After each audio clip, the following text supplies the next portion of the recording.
ব্যাপক উৎসাহ উদ্দীপনার মধ্য দিয়ে শেষ হলো রিইউনিয়ন 2024। লক্ষ্মীপুরে ব্যাপক জাঁকজমকের মধ্য দিয়ে সম্পন্ন হয়েছে প্রাক্তন 4600 ছাত্রছাত্রী সামাদিয়ানদের মিলন মেলা 2024। ঐতিহ্যবাহী লক্ষ্মীপুর আদর্শ সামার সরকারি উচ্চ বিদ্যালয়ের 137 বছরকে ঘিরে গঠন করা হলো রিইউনিয়ন 2024। প্রায় 1.5 কোটি টাকা ব্যয় এই রিইউনিয়নের 2024 সম্পন্ন করা হয়েছে বলে গুঞ্জন শোনা যাচ্ছে। সামাদিয়ানদের গৌরব ও সাফল্যের ইতিহাস ধরে রাখতে এক জাঁকজমক অনুষ্ঠান করেন রিইউনিয়ন সামাদিয়ানরা।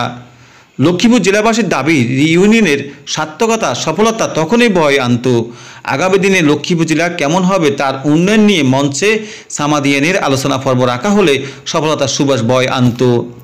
এ সময় জাতীয় সঙ্গীত ও জাতীয় পতাকার প্রতি সম্মান প্রদর্শন, বেলুন ও কবুতর উড়িয়ে রিইউনিয়নের 2024 থিং সং পরিবেশন অনুষ্ঠান উদ্বোধন করেন অতিথিরা।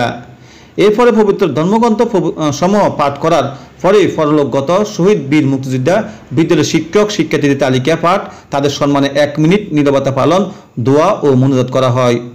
অবসরপ্রাপ্ত ছাত্র শিক্ষকদের বিভিন্ন ক্ষেত্রে সম্মাননা প্রদান করা হয়। বিকেলে অনুষ্ঠান হয় মনোঙ্গ সাংস্কৃতিক অনুষ্ঠান ও আকর্ষণীয় র্যাফেল ড্র। বুধবার 19 জুন 2024 লক্ষ্মীপুর আদর্শ সামার সরকারি উচ্চ বিদ্যালয়ের মাঠে অঝোর বৃষ্টির ভিতরে বর্ণিল এই উৎসবে দিনব্যাপী ছিল আলোচনার পরলোকগতদের সম্মানে দোয়া ও মোনাজাত করা হয়েছে। ছাত্রদের ব্যাচ ভিত্তিক গ্রুপ ছবি ও তোলা, প্রাক্তন ছাত্রদের সংক্ষিপ্ত স্মৃতিচারণ, র্যাফেল ড্র, মনোঙ্গ সাংস্কৃতিক অনুষ্ঠান পালন করেন ছাত্ররা। রিইউনিয়নে উপস্থিত বক্তব্য রাখেন ঢাকা বিশ্ববিদ্যালয়ের উপাচার্য ডাক্তার এস.এম. মাকসুদ কামাল। যদি থাকে সেটি ভালো, একটা ট্রাস্ট ফান্ড যদি গঠন করা যায় তাহলে সেই ট্রাস্ট ফান্ডের মধ্যে দিয়ে আমাদের যারা মেধাবী শিক্ষার্থী কিন্তু ফিনান্সিয়ালি কনস্ট্রেন্ট যাদের আছে তাদেরকে সেই ট্রাস্ট ফান্ড থেকে আমরা সহযোগিতা করতে পারবো। সেই ট্রাস্ট ফান্ড এখানে আজকে যারা আছেন তাদের কাছ থেকেও আপনারা আলাপ আলোচনার মধ্যে দিয়ে আজকে সে উদ্যোগ নিতে মার্কেটিং আছে তাদের সাথেও একটা করে কথা হবে, এসিটিগুলো বিনিময় করতে পারবো। পাশাপাশি একটু আগে আপনারা যারা বক্তব্য দিয়ে গেছেন সেই বক্তব্যের মধ্যে দিয়ে এই স্কুলের প্রতি যে এ সময় আরও বক্তব্য রাখেন প্রখ্যাত নাট্যকার রামুন্দা মজুমদার। সর্বজ্যেষ্ঠ আমরা 1957 সালে 1957 এই স্কুল থেকে পাশ করি। যেখানে অনেক ইতিহাস তুলে ধরা আছে, আমি তার কপি দেব যাতে করে এখানে প্রকৃত অর্থে ইতিহাস তৈরি হতে পারে। 1946-এ যে সাম্প্রদায়িক দাঙ্গা হয় তার ফলে এই স্কুলের কার্যক্রম প্রায় 1.5 বছরের মতো বন্ধ হয়ে যায়।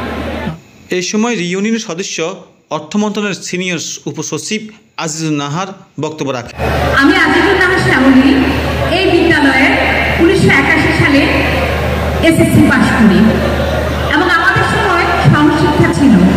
আপনারা যেটা এখন মিস করছেন, একটু আগে একটা ছোট ভাই বলল যে সে গার্লস স্কুলের কোনো একটা মেয়ের চোখের পানি দেখে নেয়।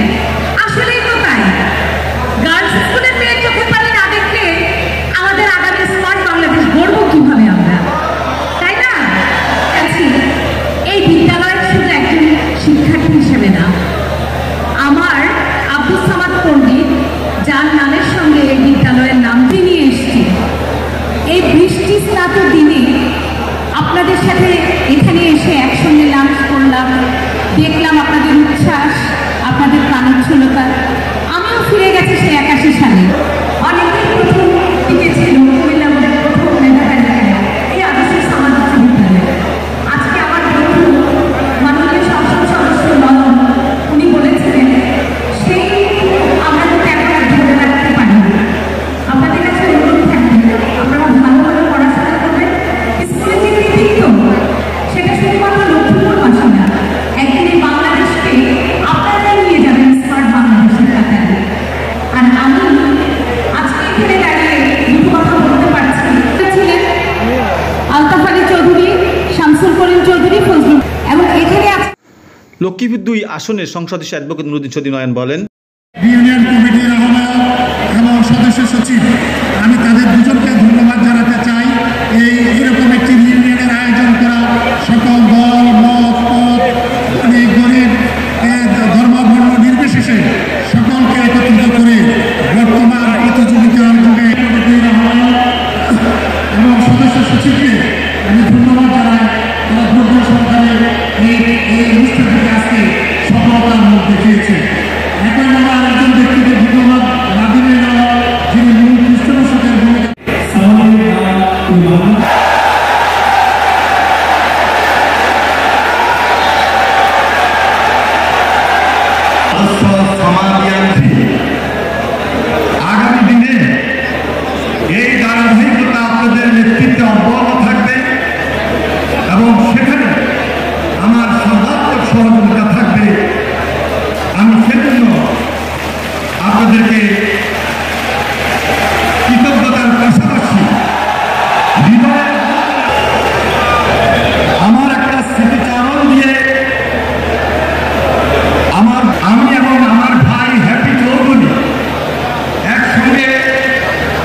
স্কুলে আসি এবং স্কুল জীবনে